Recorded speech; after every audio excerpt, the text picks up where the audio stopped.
कुंभमेळ्याच्या कामातील ठेकेदारीवरून आरोप प्रत्यारोपांच्या फैरी झाडल्या जात आहेत। राज ठाकरेंच्या आरोपांना मुख्यमंत्री फडणवीसांनी उत्तर दिल्याचं पाहायला मिळतंय। तर राज ठाकरे यांनी नाशिक दौरा केल्यानंतर पत्रकार परिषद घेत नाशिकमधील विकास कामांवर टीका केली होती।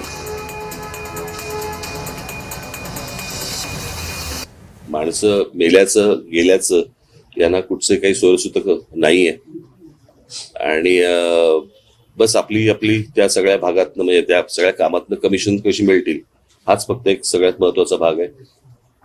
या कुंभमेळ्यासाठी मला कळले त्याप्रमाणे सगळे काही अनेक कॉन्ट्रॅक्टर्स हे गुजरात मधले आहेत। म्हणजे महाराष्ट्रामध्ये कॉन्ट्रॅक्टर जन्मालाच नाही आले असा भाग आहे आणि वरून जे आदेश येतील त्याप्रमाणेच फक्त हे कुंभमेळे करायचे आणि महाराष्ट्रामधल्या एकूणच सगळ्या गोष्टी ह्या वरतून जे आदेश येतील त्याप्रमाणेच जर समजा हाताळायचे असतील तर त्यांना लख लाभो। मी पुन्हा एकदा सांगतो, एकतर गुजरातचे दिले वगैरे सपशेल खोट आहे, पण काही असू शकतात।